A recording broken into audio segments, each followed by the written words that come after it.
오늘 우리에게 주시는 하나님 말씀은 요한복음 1장 19에서 28절의 말씀입니다. 유대 사람들이 예루살렘에서 제사장들과 레위 지파 사람들을 요한에게 보내어서 당신은 누구요? 하고 물어보게 하였다. 그때에 요한의 증언은 이러하였다. 그는 거절하지 않고 고백하였다. 나는 그리스도가 아니요 하고 그는 고백하였다. 그들이 다시 요한에게 물었다. 그러면 당신은 누구란 말이요? 엘리야요? 요한은 아니요 하고 대답하였다. 당신은 그 예언자요?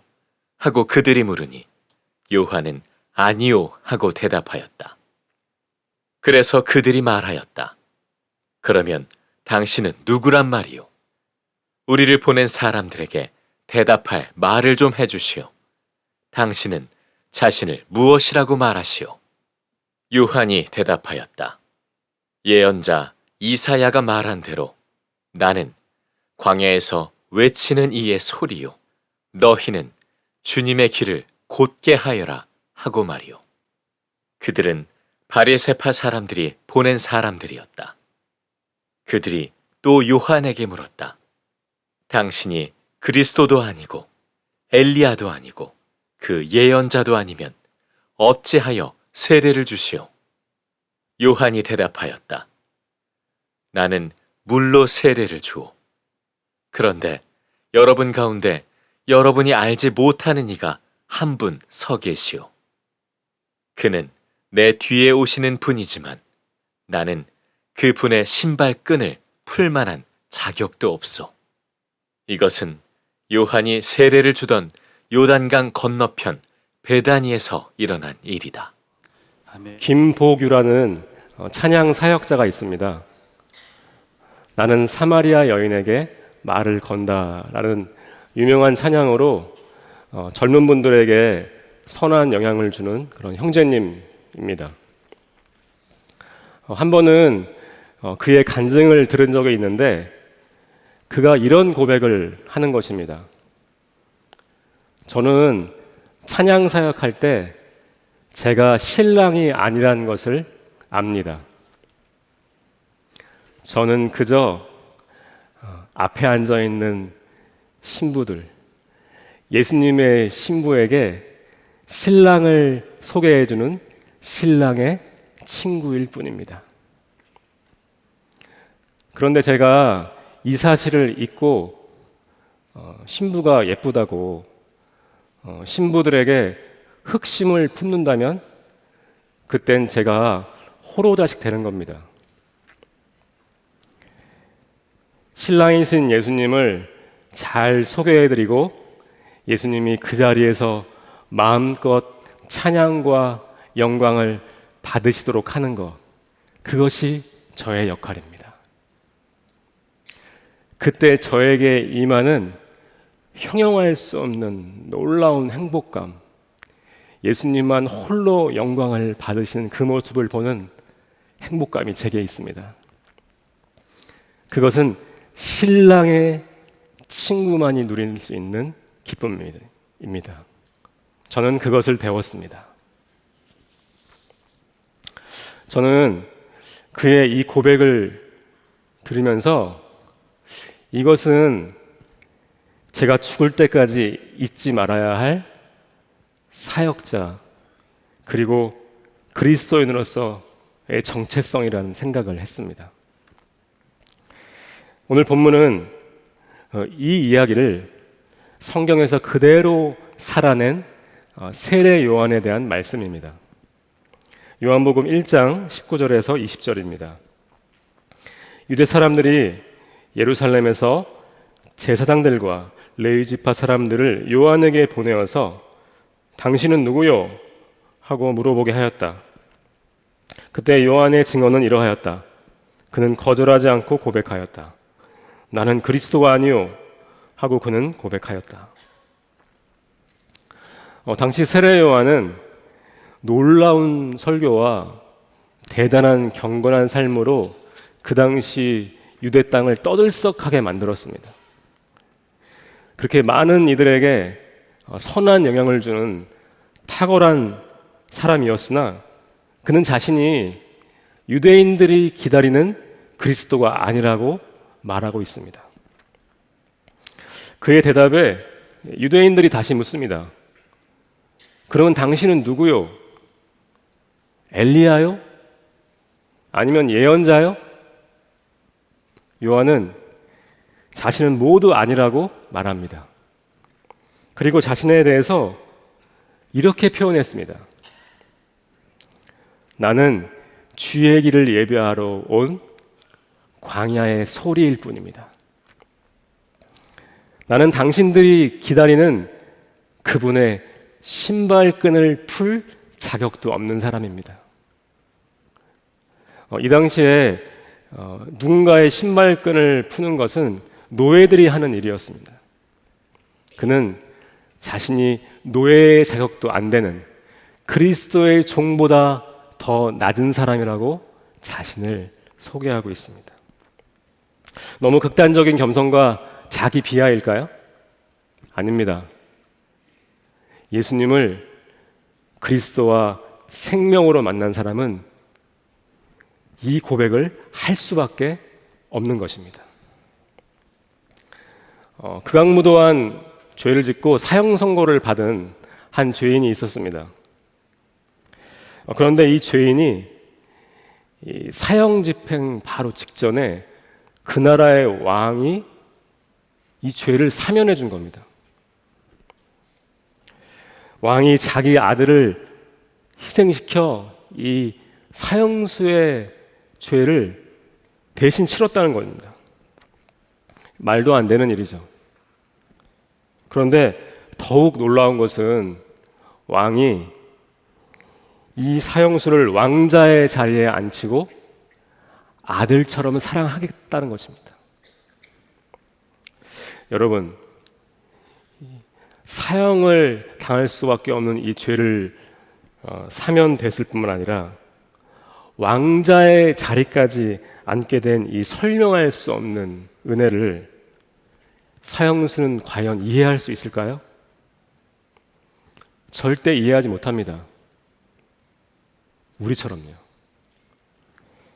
이건 그냥 믿어야 되는 겁니다. 그런데 만약에 그가 이 은혜를 조금이라도 그 은혜의 단 1%라도 깨달았다면 그는 자기가 왕자가 되었다고 우쭐댈 수 없을 것입니다. 뿐만 아니라 그는 평생 종의 마음, 아니 종보다 더 낮은 마음으로 살게 될 것입니다. 이것이 성경이 말하는 하나님의 자녀인 동시에 예수의 종으로 사는 성도의 삶입니다. 이것이 바로 우리의 삶입니다. 세례 요한은 이렇게 그리스도의 종으로 그리고 신랑의 친구로 사는 것이 세상이 알 수 없는 최고의 기쁨이라고 말하고 있습니다. 신부를 차지하는 사람은 신랑이다. 신랑의 친구는 신랑이 오는 소리를 들으려고 서 있다가 신랑의 음성을 들으면 크게 기뻐한다. 나는 이런 기쁨으로 가득 차 있다. 그는 흥하여야 하고 나는 쇠하여야 한다. 포스트 모더니즘 그리고 탈권위 시대인 지금 겸손은 가장 인기 없는 주제입니다. 세상은 우리에게 이렇게 말합니다. 네가 세상의 주인공이야. 네 생각이 옳은 것이고 네가 느끼는 것이 진리야. 그런데 이 말은 탈권위 시대인 지금에서야 나온 말이 아니고요. 에덴 동산에서 마귀가 처음부터 아담과 하와에게 유혹했던 말이었습니다. 창세기 3장 4절에서 5절입니다. 뱀이 여자에게 말하였다. 너희는 절대 죽지 않는다. 하나님은 너희가 그 나무 열매를 먹으면 너희의 눈이 밝아지고 하나님처럼 되어서 선과 악을 알게 된다는 것을 아시고 그렇게 말씀하신 것이다. 에덴 동산 때와 현 시대에 이 마귀가 우리에게 하는 말은 이런 내용입니다.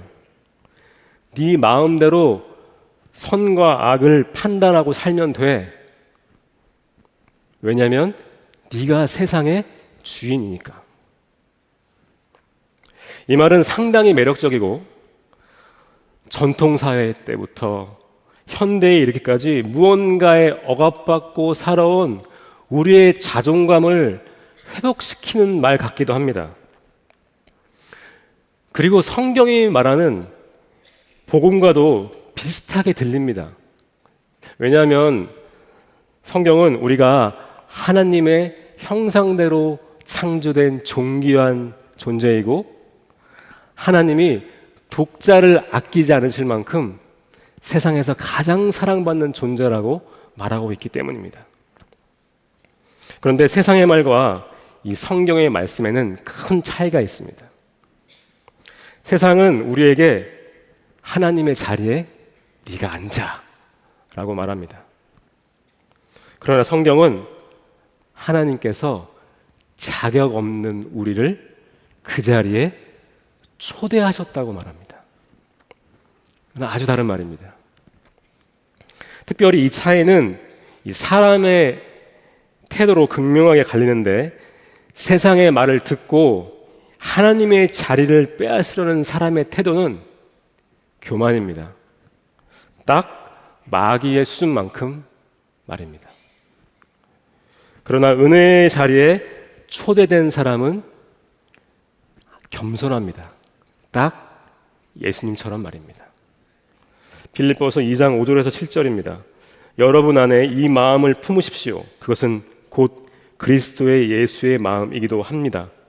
그는 하나님의 모습을 지니셨으나 하나님과 동등함을 당연하게 생각하지 않으시고 오히려 자기를 비워서 종의 모습을 취하시고 사람과 같이 되셨습니다. 하나님이신 예수님도 그의 자리를 당연하게 여기지 않으셨다고 합니다. 그리고 그 겸손이 예수님의 기쁨의 이유이고 능력의 원천이 된 것입니다. 이 겸손이에요. 저는 이 현대인들이 겪는 대부분의 아픔과 상처가 이것 때문이라고 생각합니다. 바로 내가 하나님의 자리에 앉아서 세상의 주인공이 되겠다는 이 교만 말입니다. 하나님처럼 내가 높아져야 하는데 그게 뜻대로 안 되니까 낙심하고 자책하고 원망하게 되는 것입니다. 성공과 높아짐으로 만족을 얻으려는 시도는요, 결국 무너지게 되어 있습니다. 이건 세상 사람들도 다 아는 사실입니다. 실패한 사람은 나고자처럼 원망하며 살지만 반대로 성공한 사람도 성공 뒤에 아무것도 없다는 것을 발견하고 허무해지기 때문입니다. 이렇게 마귀는 좌절과 허무함을 통해서 현대사회의 질병인 우울, 공황장애, 더 나아가서는 마약과 자살로까지 이어지게 하는 것입니다. 교만이 주는 무서운 결과이죠. 제가 섬기는 사랑부 얘기를 좀 나누고 싶습니다. 이 공동체 안에는 놀라운 회복의 은혜가 있는데 많은 분들이 이곳에 와서 장애인을 섬기려 하다가 오히려 제가 회복되는 것 같아요. 이런 말들을 많이 하십니다. 저도 오랫동안 이 사역을 해오면서 왜 이 공동체 안에 이 은혜가 있을까 하고 궁금했습니다. 그러다가 한 가지 깨달은 것이 있습니다. 대부분의 세상 조직은 중심에 가장 강한 자가 있고 그 주변에 약자들이 모여있는 형태입니다. 그래서 약자들은 자연스럽게 강자처럼 되고 싶어하고 그렇게 되기 위해서 치열하게 경쟁합니다. 그리고 그 안에서 누구는 성공하고 누구는 실패하고 거기서 만족을 얻고 상처도 받습니다. 이게 세상의 조직의 아주 전형적인 모습이죠. 그러나 장애인 공동체는요, 정반대입니다. 공동체의 중심에 가장 약한 사람이 있고 강자들이 그 주변에 모여 있습니다. 그래서 이 공동체에는 경쟁이 없습니다. 오로지 중심에 있는 약자를 위해서 서로 돕고 협력할 뿐입니다. 놀랍죠? 그리고 이곳에는 성공과 실패가 의미가 없는데 그저 서로의 존재에 대한 소중함 그리고 삶에 대한 감사만 의미가 있기 때문입니다. 약자가 중심이기 때문에. 이 장애인 공동체의 은혜로운 구조 때문에 이 함께한 이들이 경쟁적인 세상에서 받은 상처를 치유받는 것 같습니다. 그런데 이런 사랑부에서 유일하게 성공과 실패에 연연하다가 교만과 좌절을 경험하는 사람이 있습니다.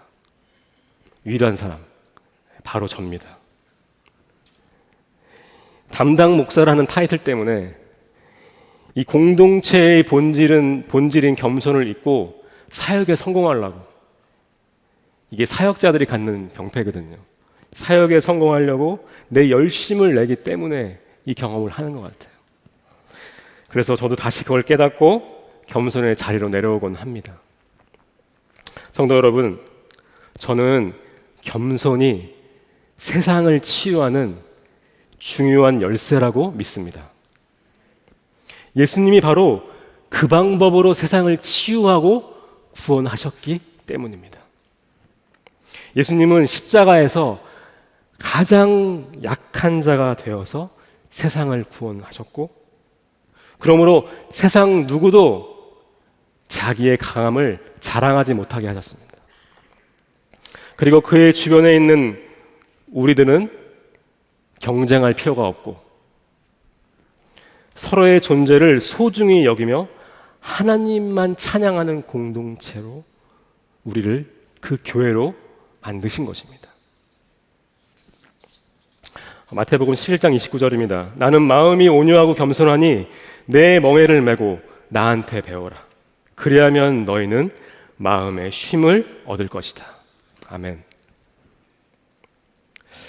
또한 저는 복음의 핵심 중에 하나가 겸손이라고 믿습니다.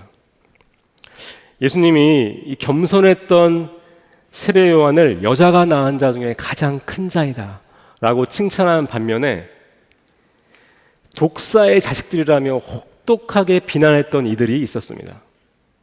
바로 바리새인들이었습니다. 그들은 하나님의 말씀에 통달한 사람들이었고 그 말씀을 지키기 위해서 최선의 노력을 다했던 이들이었습니다. 그런데 왜 예수님은 그들을 그토록 심하게 비난하셨을까요? 이 부분이 세상의 방법인 최선과 하나님의 방법인 복음이 갈리는 중요한 지점입니다. 율법주의자인 바리새인은 내 최선으로 구원을 받으려고 했습니다. 이 말은 구원의 주체가 내가 되고 삶의 주인 역할도 내가 하겠다는 것입니다. 그들이 생각한 선은 나의 최선. 내 최선으로 안 되면 그건 악. 이렇게 판단한 겁니다. 이것은 내가 선악을 내가 판단하겠다는 것입니다. 그러나 복음은 무엇입니까? 내 힘과 최선으로는 도무지 하나님의 선에 이를 수 없다. 오직 하나님만 선하시고 구원은 그에게서 나온다. 이 믿음입니다. 그분만 온 세상의 주인이시며 그분이 세상의 선과 악을 판단하는 유일한 분이심을 고백하는 것입니다. 그렇다면 이 복음을 만나기 위해 우리가 가져야 할 태도는 무엇일까요? 겸손입니다. 사도 바울은 이 겸손의 복음을 이렇게 선포했습니다. 갈라디아서 6장 13절에서 14절입니다. 할례를 받는 사람들 스스로도 율법을 지키지 않으면서 여러분에게 할례를 받게 하려는 것은 여러분의 육체를 이용하여 자랑하려는 것입니다. 그런데 내게는 우리 주 예수 그리스도의 십자가밖에는 자랑할 것이 아무것도 없습니다. 얼마 전에 한 다큐 영상에서 인도의 시크 교도의 삶을 다룬 것을 본 적이 있습니다. 시크 교도, 좀 생소하시죠? 그 영상을 흥미롭게 보고 있었는데 이 내용 중에 이 시크 교도들이요, 어려운 이웃을 위해서 엄청나게 헌금을 내고, 그리고 밥을 굶는 가난한 사람들을 위해서 그들의 성전에서 무료급식을 하는데 3끼를 모두 합니다. 우리 교회는 한 끼밖에 못 하는데 3끼를 모두 무료급식을 하는 겁니다. 그리고 수많은 봉사자들이 그 성전에 와서 이 무료급식을 돕기 위해서 헌신하는 모습이 그 영상에 나온 것입니다. 저는 보면서 마치 그 사도행전에서 성도들이 자신의 재물을 내어놓아 서로의 필요를 돕고 함께 공동체를 이루어 사는 이 초대교회의 모습 같았습니다.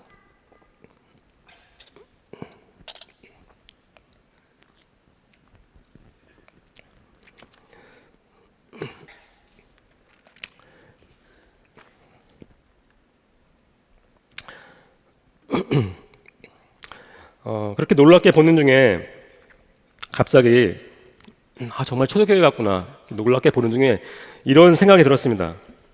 그렇다면 이 시크 교도와 그리스도인 우리가 믿는 대상이 다른 것 말고 삶에서의 차이가 과연 뭐지?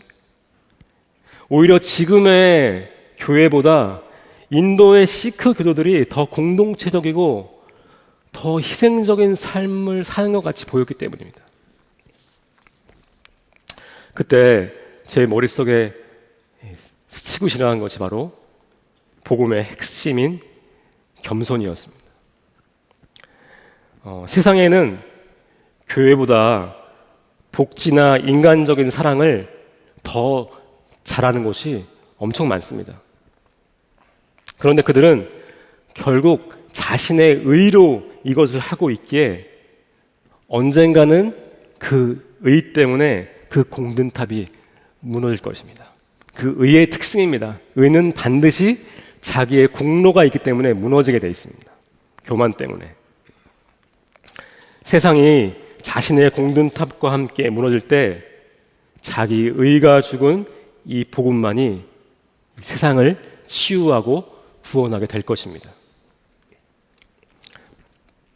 사랑하는 성도 여러분, 그런데 안타깝게도 세상뿐만 아니라 지금의 교회 안에도 내 의와 교만의 문제가 깊이 들어와 있는 것이 현실입니다. 지금의 교회가 세상에서 빛과 소금의 역할을 못하는 이유는 교인의 숫자가 적거나 교회 건물이나 프로그램이 부족해서가 아닙니다.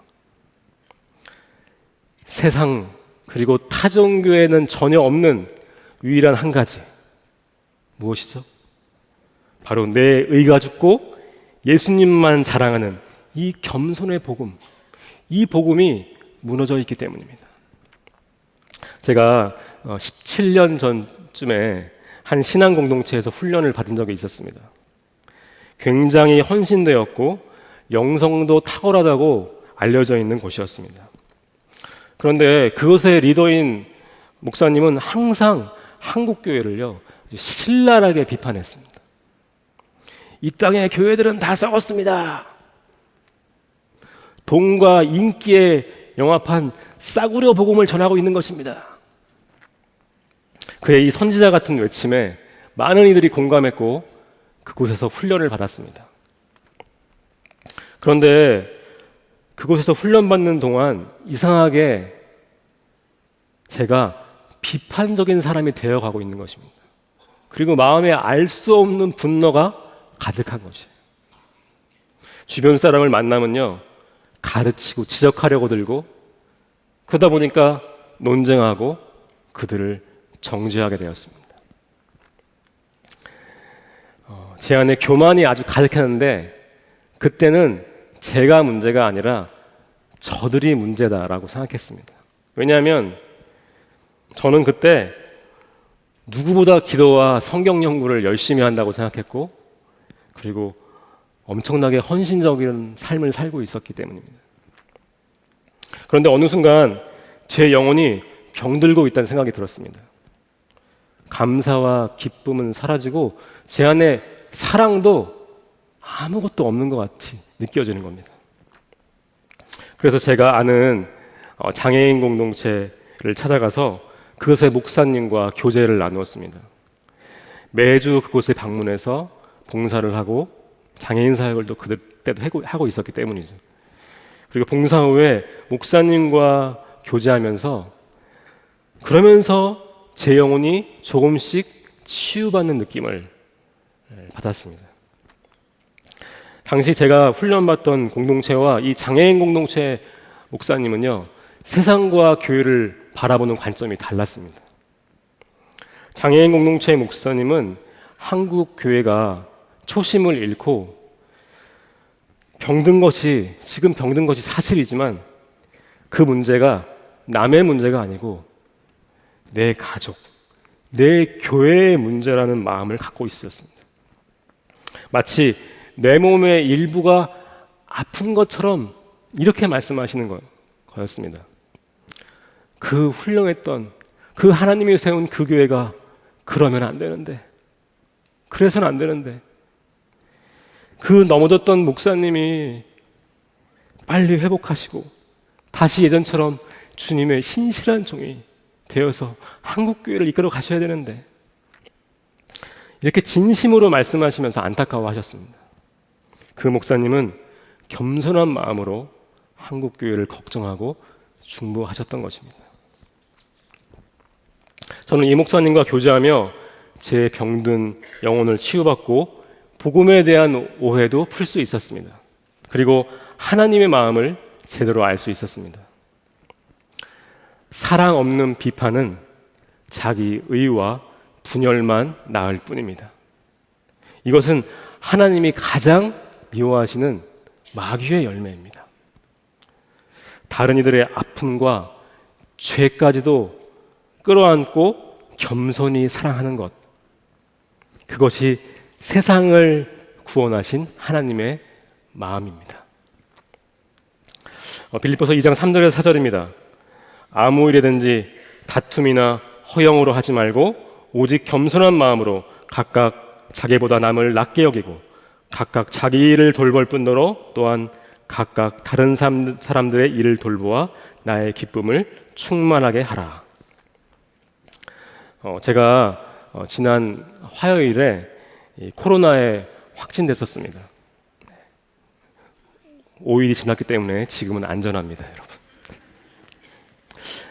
며칠간 자율 격리를 했는데 그 시간 동안 주님께서 제가 설교하려는 주제인 이 겸손을 더욱 선명하게 경험케 하셨습니다.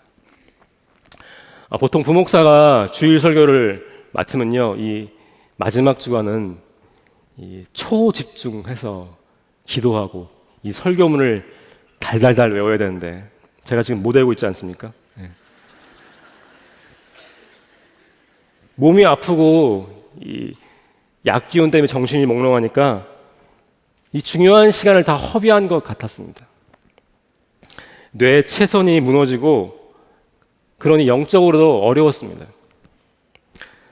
그렇게 몽롱한 가운데 있는데 주님께서 설교가 안 들어오니까 한 영상을 봤는데 주님께서 그 영상을 통해서 저에게 다시 한번 이 복음 앞에 겸손하게 서게 하셨습니다. 그 영상은 축구 선수 이영표 집사님의 간증 영상이었습니다. 길지 않은 내용이었는데 삶을 대하는 그의 깊은 믿음과 겸손이 느껴졌습니다.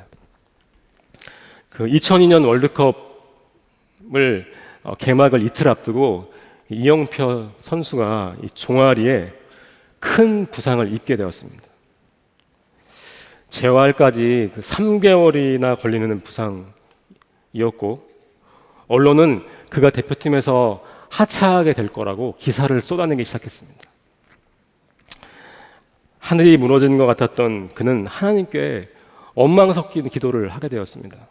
주님, 제가 하나님의 영광을 위해서 축구를 해왔고, 특별히 이 월드컵을 목표로 수년간 정말 최선을 다해 노력했는데 지금 이 결과가 뭡니까? 이런 원망하는 마음이 들었다고 합니다. 그때 이영표 선수는 그 지인의 추천으로 욥기를 읽게 되었는데, 그 말씀 묵상 중에 크게 깨닫고 하나님께 회개하게 되었다고 합니다. 그동안 자신이 했던 노력과 최선이 하나님의 영광을 위한 것인 줄 알았는데 철저히 자기 영광을 위한 것이었다는 것을 깨달은 것입니다. 그 후에 하나님께서 마음으로 이렇게 그에게 물어보셨다고 합니다. 영표야, 내 삶에서 가장 소중한 게 뭐지? 주님, 축구입니다. 그리고 곧 열릴 월드컵이죠. 그러면 너의 가장 소중한 그것을 나를 위해 포기할 수 있겠니? 이영표 선수는 하나님의 그 무릎 앞에 울며 불며 기도하다가 주님의 영광을 위해서 포기하겠다고 대답했다고 합니다. 그전에는 주님의 영광을 위해서 최선을 다한다고 했지만 주님의 영광을 위해서 내 최선을 포기하겠습니다. 이 기도를 하고 나니까 원망했던 마음이 사라지고 갑자기 말할 수 없는 평안과 행복감이 그의 마음에 임하더랍니다. 그리고요, 그 이후 놀랍게 부상당한 종아리가 회복되었고, 그는 대한민국의 3번째 경기부터 출전해서, 기억나시죠? 대한민국 4강에 드는데 큰 역할을 했다고 합니다. 그 이후 삶을 대하는 그의 시선이 바뀌었는데, 누구보다 최선을 다해 살지만 노력에 대한 합당한 보상을 기대하는 것이 아니라 모든 것이 하나님의 은혜임을 아는 그런 겸손한 자세를 갖게 되었다고 합니다. 사랑하는 성도 여러분, 우리의 신앙생활 중에 넘어야 할 산이 참 많습니다. 그런데 가장 큰 산은요, 무서운 세상이나 나의 죄보다는요, 오히려 내 의라는 산입니다. 그리고 세상 모든 문제도 선과 악을 내가 판단하겠다는 이 교만에서 왔다고 저는 믿습니다. 십자가에서 내가 예수님과 함께 달려있을 때 죽은 것은요, 내 죄뿐만 아니라 내 의도 함께 죽었음을 믿으시기 바랍니다. 세례요한과 예수님이 우리에게 보이신 중요한 삶의 태도는 겸손이었습니다. 이것은 복음의 중심에 서 있고 지금 교회가 회복해야 할, 세상에 없고 이방 종교에 없는 회복해야 할 중요한 덕목입니다. 그리고 이 겸손의 복음이 이 상처받고 아픈 세상을 치유할 것입니다. 이 겸손의 자리에서 오직 빛이신 예수님만 자랑하게 되시는 성도님들 되시기를 예수님의 이름으로 축복합니다. 이 시간 오늘 주신 말씀을 붙잡고 함께 기도하겠습니다. 주님, 나의 최선으로 내 자신을 구원하려 했던 죄를 용서하여 주옵소서. 이제 내 의를 내려놓고 겸손하게 온 세상을 치유하고 구원하신 이 십자가의 의만 바라보겠습니다. 신랑의 친구만 누릴 수 있는 그 최고의 기쁨으로 살겠습니다. 다 함께 우리 기도하며 주님께 나아가겠습니다. 오 사랑하신 아버지 하나님, 그렇습니다. 이제 나의 최선으로 내 노력으로 주 아버지 구원받으려 했던 내 교만을 내려놓고 오직 세례요한과 예수님이 갔던 그 길, 우리 그 겸손으로 아버지가 이 세상을 살아갈 뿐만 아니라 세상을 치유하고 구원하신 하나님의 놀라운 십자가의 길을 나도 가겠습니다. 아버지 하나님, 주여, 나도 내 생명을, 내 죄를 해결할 수 없는데 내 최선을 다했던 나의 모든 나의 교만과 나의 의를 내려놓고 오직 아버지 하나님, 주여, 오직 주님에게만 바라보는 놀라운 겸손의 구원의 생명을 아버지 바라볼 수 있도록 인도하여 주옵소서. 이 땅에 수많은 아프고 고통당한 이들, 내가 하나님의 자리에 앉아서 아버지 하나님 굴불려 있는 그 모든 이것으로 해서 고통받는 이들이 이 겸손의 복음 안에서 진정한 자유와 치유를 경험할 수 있도록 축복하시고 인도하여 주옵소서. 우리 안에 이 은혜와 이 믿음과 이 겸손을 우리 삶 가운데 누리게 하여 주옵소서. 오 주님, 감사합니다.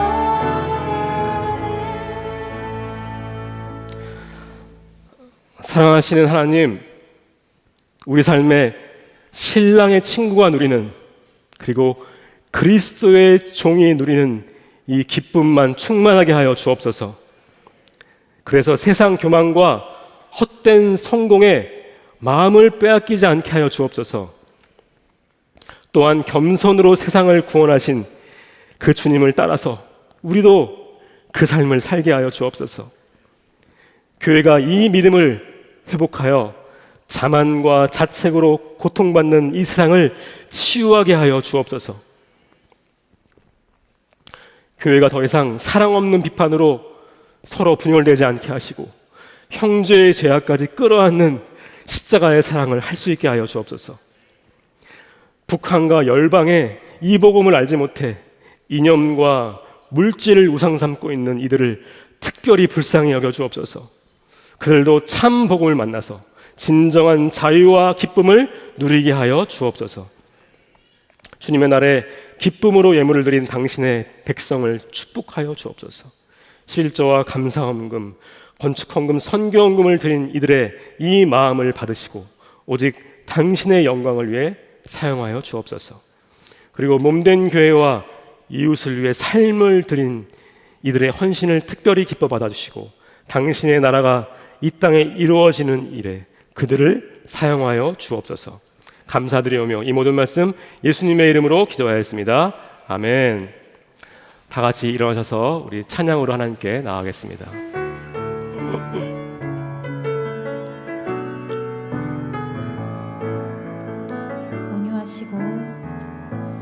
온유하시고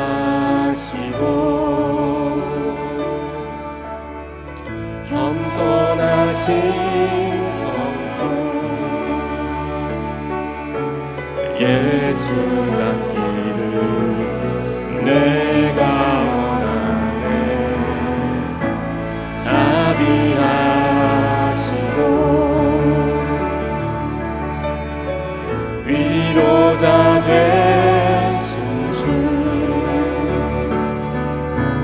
예수 닮기를 내가 원하네. 예수 닮기를 예수 보기를 예수만 높이길 내가 원하네. 내 평생 소원 예수 닮기를 예수만 닮기를 내가 원하네. 예수 닮기를 예수 보기를 예수만 높이길 내가 원하네. 내 평생 소원 예수 닮기를 예수만 닮기를 내가 원하네.